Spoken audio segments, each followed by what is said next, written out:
بسم اللہ الرحمن الرحیم نحمده ونصلی علی رسولہ الکریم اما بعد فاعوذ باللہ من الشیطان الرجیم بسم اللہ الرحمن الرحیم۔ محترم ناظرین، یہ سوال اور جواب کا سیشن ہے، تو سوالات آپ کے میرے سامنے ہیں۔ تو سب سے پہلا سوال ہم شروع کرتے ہیں۔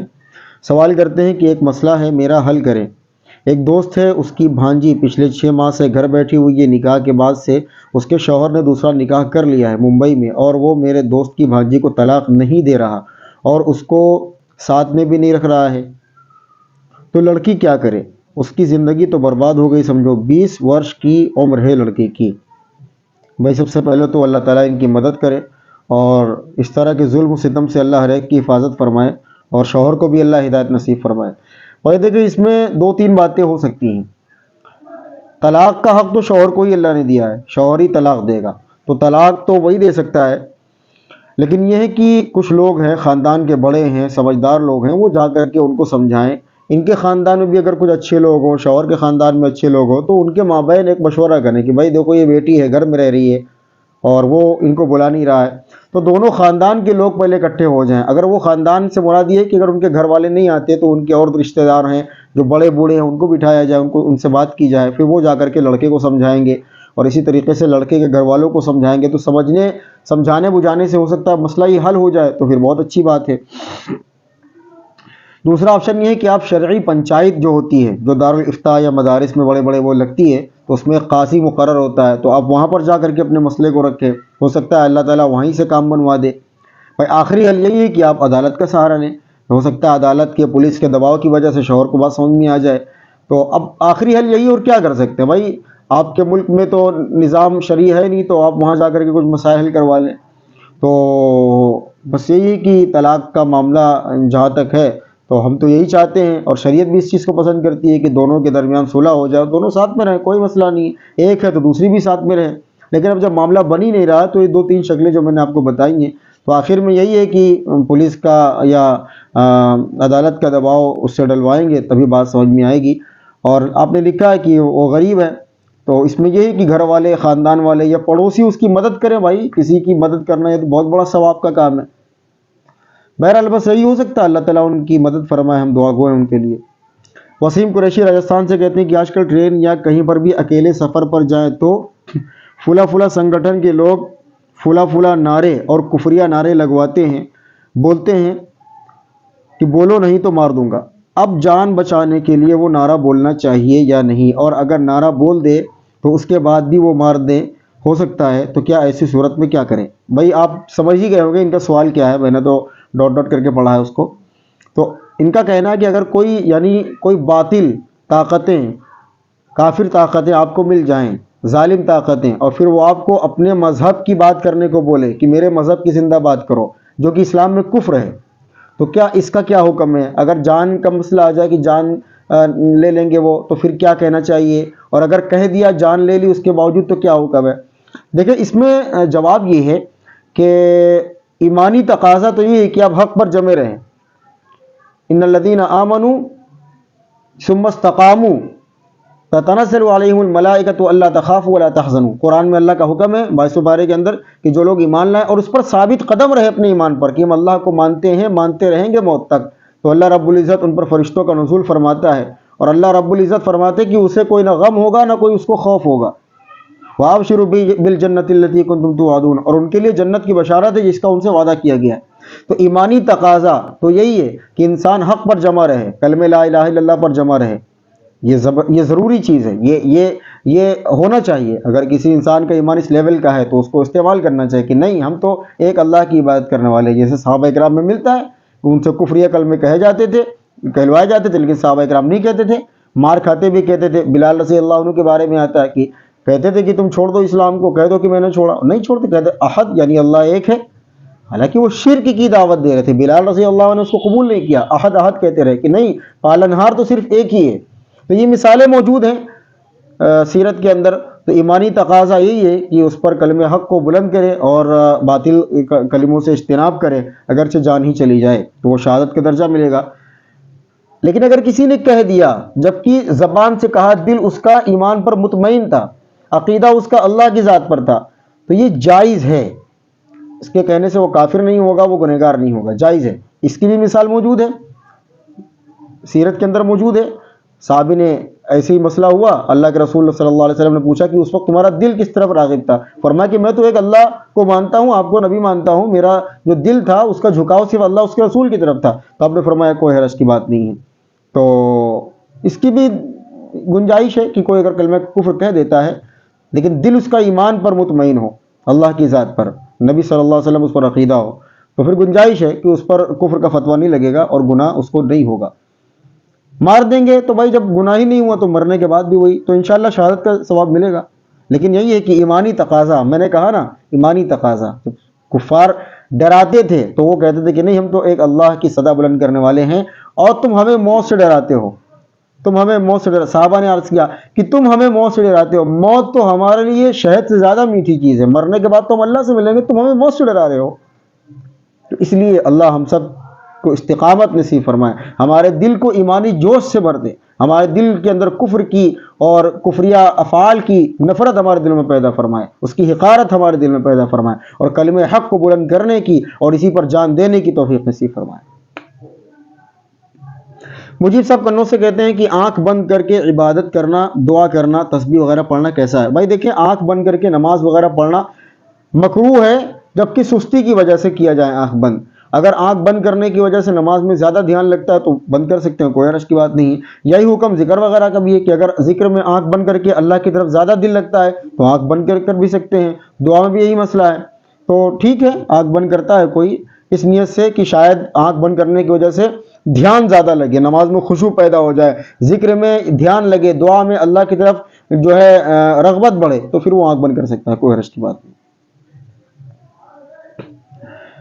خان صاحب راجستھان سے کہتے ہیں کہ اگر کسی آدمی نے کورٹ کی طرف سے کاغذی کارروائی کر کے طلاق دے دیا لیکن میاں بیوی آمنے سامنے نہیں ہوئے، مطلب شوہر نے عورت کو سامنے آ کر 3 طلاق نہیں بولا، تو کیا شریعت کے حساب سے طلاق مان لیا جائے گا؟ بھائی کاغذ جو تھے کورٹ کے جو کاغذات ہیں اس میں کیا لکھا تھا؟ اس میں طلاق لکھا تھا کہ میں اپنی بیوی کو طلاق دیتا ہوں. تو اگر شوہر نے اس پر سائن کر دی ہے تو وہ طلاق پڑ جائے گی. تو طلاق کے لیے بیوی کے سامنے ہونا ضروری نہیں ہے، اگر زبان سے دے دے یا لکھ کر کے دے دے طلاق پڑ جاتی ہے. باقی اگر کوئی تفصیل ہو تو وہ تفصیل لکھ کر کے بھیجی جائے.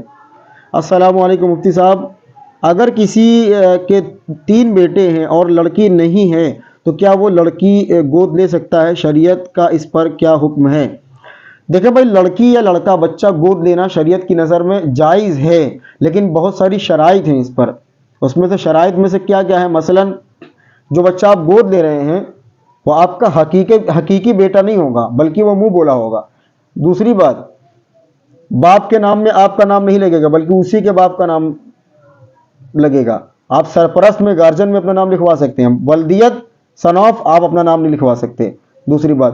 تیسری بات، اگر وہ آپ کے غیر محرم رشتہ دار ہے جس کو آپ گود لے رہے ہیں، غیر کا بچہ یعنی محرم رشتہ داری سے الگ ہے، لڑکی ہے تو جوانی کے بعد آپ کا اس سے پردہ کرنا پڑے گا، اگر لڑکا ہے تو جوانی کے بعد آپ کی ماں سے اس کا پردہ کرنا پڑے گا، دودھ اگر نہیں پلایا ہے تو یہ ساری شرائط ہیں.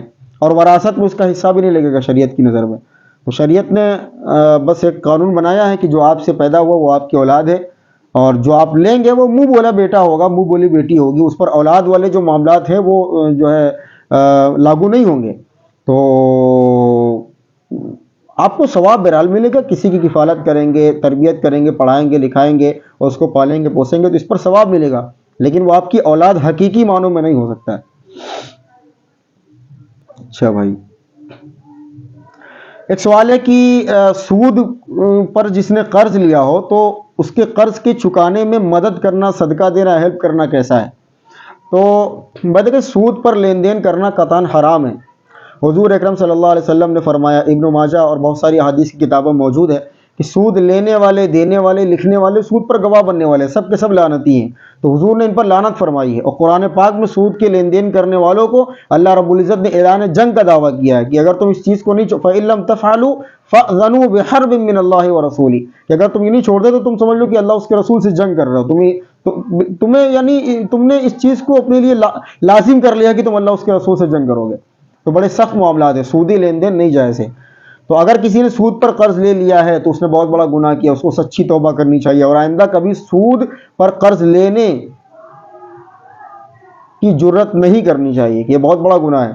تو توبہ کرے اور نیت کرے کہ آئندہ سے میں اس کام میں ملوث نہیں ہوں گا یا ہوں گی. تو اگر یہ چیزیں کرتا ہے اور وہ جان چھوڑانا چاہتا ہے کہ جلد سے جلد میں پیسہ ادا کر کے اس چیز سے جان چھوڑاؤں، تو پھر اس کی مدد کرنا جائز ہے، اس لیے کہ وہ سود سے بچنا چاہتا ہے، سودی معاملات سے بچنا، جتنی جلدی ادا کرے گا سود اتنا کم ہوگا۔ تو اس لیے آپ اس سے توبہ بھی کروائیں، انہیں سمجھائیں بھی، اور اس کے بعد ان کی مدد بھی آپ کر سکتے ہیں، کیونکہ اب تو ہو گیا نا جو ہونا تھا، تو آپ ان کے قرض کی ادائیگی کے لیے پیسے دے رہے ہیں، اور ان کو ہدایت بھی کریں، نصیحت بھی کریں کہ بھائی یہ جو کام ہے یہ صحیح نہیں ہے۔ دوسری بات، آج کل سوشل میڈیا پر جو چندے والی باتیں چل رہی ہیں نا، بعض لوگوں کا معاملات یہ ہوتے ہیں کہ بعض لوگوں کا اوڑھنا بچھونا ہی چندہ ہو گیا، بھائی میرے محلے میں یہ رہتی ہیں، میری خالہ ہے، میری پھپھی ہے، پھپھی کی بہن ہے، پھپھی کی بہن کی چچی ہیں، چچی کی بہن کی ممانی ہے، ان کو یہ پرابلم ہے، ان کی یہ پریشانی ہے، وغیرہ وغیرہ وغیرہ، تو انہوں نے ٹھیکہ لے رکھا ہر چیز کا۔ حالانکہ ہم سب کو نہیں کہتے، ہم کہتے ہیں ان لوگوں کو جو فراڈ کرتے ہیں، حالانکہ ان کا مقصد ان کا پیٹ بھرنا بن گیا ہے۔ ان سے بعض اوقات تو سیٹنگ ہو جاتی ہے کہ ہاں ہم تمہیں چندہ دلوائیں گے، اس کا 40% میرا ہوگا، 60% میرا ہوگا۔ تو اس لیے بہت زیادہ تحقیقات کرنے کے بعد میں دیا جائے۔ دوسری بات، اگر کسی کا، اچھا چلو میں بات تھوڑی سی کر لیتا ہوں، میں اس پر بات کرنا بھی چاہتا تھا لیکن میں بات نہیں کر پاتا تھا کہ سوشل میڈیا پر کراؤڈ فنڈنگ جو ہوتی ہے اس پر میرا موقف کیا۔ میں نے مرتبہ لکھا بھی تھا لیکن بہت مختصر لکھا تھا، چلو میں آج مختصر وقت میں اس کی وضاحت کر دیتا ہوں۔ دیکھیں، ہم اپنا موقف بیان کرنا چاہتے ہیں۔ ایک تو شرعی مسئلہ ہے کہ اس کو دینا جائز ہے، بس یہ شرعی مسئلہ ہے۔ اب شریعت کا مسئلہ ختم ہو گیا، اب میرا مسئلہ شروع ہوتا ہے۔ کراؤڈ فنڈنگ کے بارے میں میرا اپنا موقف یہ ہے کہ چھوٹے چھوٹے معاملات پر کراؤڈ فنڈنگ، فیس بک پر آن لائن پیسے منگوانا، یہ اعلیٰ درجے کی حماقت اور بہت بڑی لعنت اور بہت بڑی ذلت ہے۔ تو سب سے پہلے تو چھوٹے موٹے کام، مثلا کسی کی بیماری کا علاج کروانا ہے، 10-5 ہزار میں ہو سکتا ہے، آپ سوشل میڈیا پر پوسٹ لگا رہے ہو کہ بھائی ان کو مدد چاہیے، کام ہے 5 ہزار کا، اکاؤنٹ میں جا رہے ہیں 50 ہزار۔ محلے کے 10 لوگ مل کے 5 ہزار 10 ہزار مہیا نہیں کروا سکتے؟ کس طرح کا محلہ ہے؟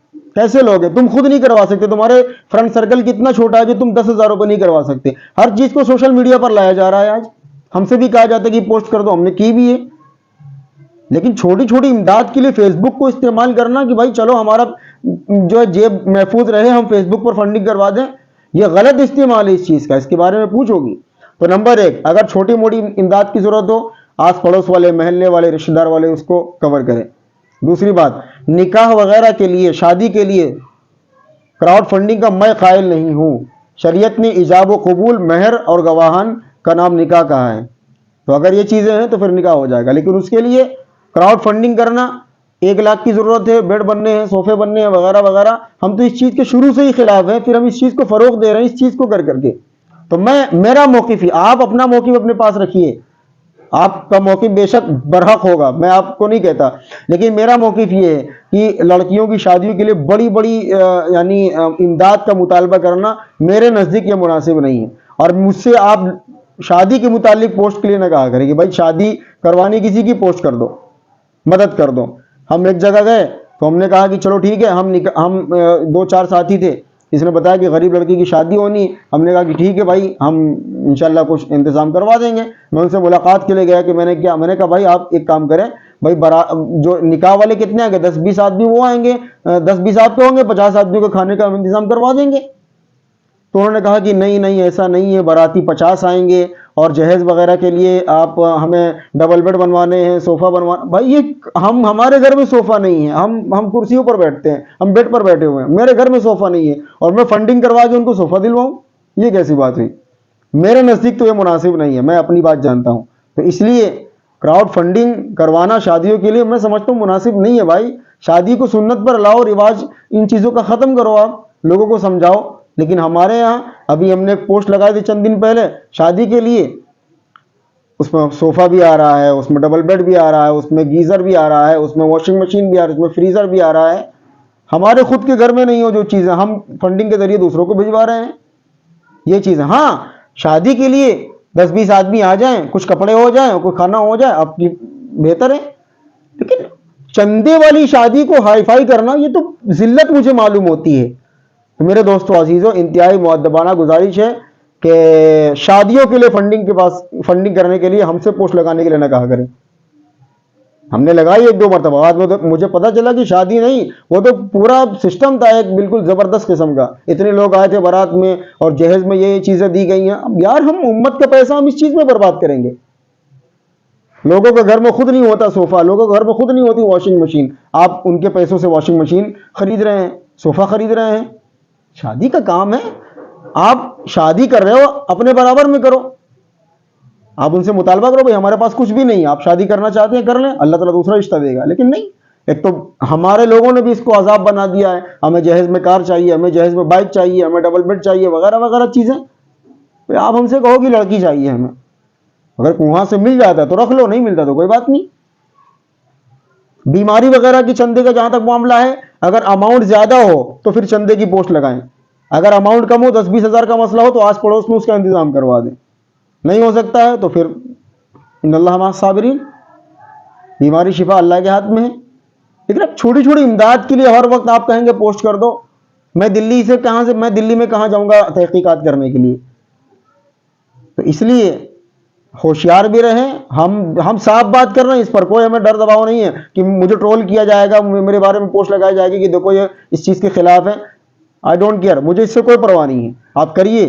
لیکن میں اپنا موقف بیان کر رہا ہوں آپ کے سامنے کہ ہر چیز کے لیے کراؤڈ فنڈنگ مناسب نہیں ہوتی. ہاں, علاج ایسا ہو جو محلے والے مل کر کے پورا نہیں کر سکتے, یا محلے والے نہیں کر رہے ہو, لاکھوں کا خرچہ ہو, 2 لاکھ کا 5 لاکھ کا خرچہ ہو, اب آپ بے شک چندہ کریے, کسی کی زندگی کے سوال ہے, ہم اپنے خرچے میں سے آپ کو خرچہ نکال کر کے دے دیں گے. لیکن ہر چھوٹی بڑی چیز کو فیس بک پر لے آنا کہ بھائی چلو ان کی فنڈنگ کروا دو, یہ مناسب نہیں ہے. اور کچھ لوگوں نے اس کو دھندا بنایا ہوا ہے, ان کی کمیشن سیٹ ہوتے ہیں کہ ہم تمہیں 60% دیں گے چندے کا, 40% تم ہمیں دینا. دھندا بنا رکھا کچھ لوگوں نے. ہر مہینے ہر 15 دن پہ ان کے لیے پوسٹیں کیوں آتی ہیں؟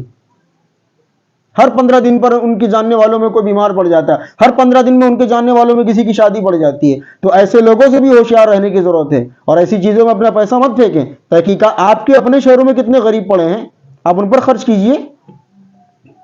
بلکہ میں زیادہ ہمت کر کے بولوں, ہم تو اس چیز کے بھی خلاف ہیں کہ جو لوگ باہر سے چندہ لینے کے لیے آتے ہیں. بھائی ہمارے مساجد کے اندر دیکھو نا, کوئی ہم یو پی کے چھوٹے سے شہر بہرائچ کے رہنے والے ہیں, کوئی بہار سے آ رہا ہے, کوئی اسی طریقے سے کرناٹک سے آ رہا ہے, کوئی دلی سے آ رہا ہے, کوئی میرٹھ سے آ رہا ہے, کوئی مظفر نگر سے آ رہا ہے. ہم تو ان سے یہ پوچھتے ہیں کہ بھائی میرٹھ یا مظفر نگر, یہ دلی اتنے بڑے بڑے شہر ہیں, وہاں ہم سے زیادہ پیسہ ہے, ہم سے زیادہ دیندار لوگ ہیں, ہم سے زیادہ وہاں کی پاپولیشن ہے, آپ وہاں چندہ کیوں نہیں مانگ رہے؟ آپ دوسرے شہروں میں کیوں چندہ مانگنے کے لیے آئے ہیں؟ لیکن دھندا بنا رکھا اس چیز کو. شہر والے جانتے ہیں کہ یہ چوری کرے گا, چماری کرے گا, فراڈ کرے گا, اس لیے وہاں پر نہیں جاتے, دوسرے شہروں میں آتے مانگنے کے لیے. ابھی ہمارے پاس ایک مسجد کے اندر اعلان کیا, ہم نے اعلان سخت بند کروا دیا, کوئی اعلان نہیں ہوگا چندے کے لیے. مسجد نماز پڑھنے کی جگہ, چندے مانگنے کی جگہ نہیں ہے, میں نے بند کروا دیا اعلان. ایک بندے نے کہا کہ مجھے کرایہ چاہیے کاٹمانڈو سے, میرا پیسہ گر گیا وغیرہ وغیرہ. ہم نے کہا ماشاءاللہ, ہم آپ کا کرایہ مہیا کرواتے ہیں, آپ بیٹھیے. ہم نے تحقیقات شروع کی, ہم نے کاٹمانڈو میں کہاں رہتے ہو, کیا نام ہے, گاؤں کا نام کیا ہے, آپ کے گاؤں کے پردھان کا نام کیا ہے, کیا کرتے ہو. ہم نے ذرا دیر 5 منٹ کی تفتیش پر نکلا کہ بہرائچ کے ہی کسی گاؤں کا بندہ کاٹمانڈو کا بن کر کے وہ پیسے مانگ رہا تھا. اللہ ہدایت دے ایسے لوگوں کو. تو اس لیے بھائی ایسی چیزیں درست نہیں ہیں, ان چیزوں سے باز آئیں, پیسے خرچ کریں. حضور نے تو اللہ رب العزت نے بہت زیادہ زور اپنے رشتہ داروں پر خرچ کرنے کو بتایا ہے. وآت ذی القربى حقہ والمساکین, اس کے بعد نمبر آتا ہے مسکین کا, فقراء کا, غربا کا. سب سے پہلے تو اللہ نے جہاں جہاں حقوق کو بیان کیا ہے, صدقات کو بیان کیا ہے, خرچ کرنے کو بیان کیا, سب سے پہلے رشتہ داروں کو بیان کیا ہے. آپ کے رشتے میں کھانا نہیں بنتا, آپ فیس بک پر چندے بانٹ رہے ہو. ہم خلاف نہیں ہیں, آپ بعد میں سمجھے کہ فیس بک کی فنڈنگ کے ہم خلاف ہیں. ہم یہ کہتے ہیں کہ دھندا مت بناؤ اس کو, آپ کسی کی مجبوری کا فائدہ مت اٹھاؤ. فیس بک ایک اچھی چیز ہے اگر اچھائی کی طرح استعمال کریں تو, لیکن اس کا غلط فائدہ اٹھانا کہ ہر تیسرے دن ایک پوسٹ لگانا میری خالہ کے, پھپھو کے بیٹے کی, نانی کے پوتے کے بچے کی طبیعت خراب ہے. اللہ ہم سب کو ہدایت دے اور تمام انسانیت کو ہدایت دے. اللہ تعالیٰ ہم سب کو عمل کی توفیق عطا فرمائے اور اپنی رضا والے کاموں پر ہماری مدد فرمائے, اور گناہوں سے اور حرام کاموں سے اور تمام قسم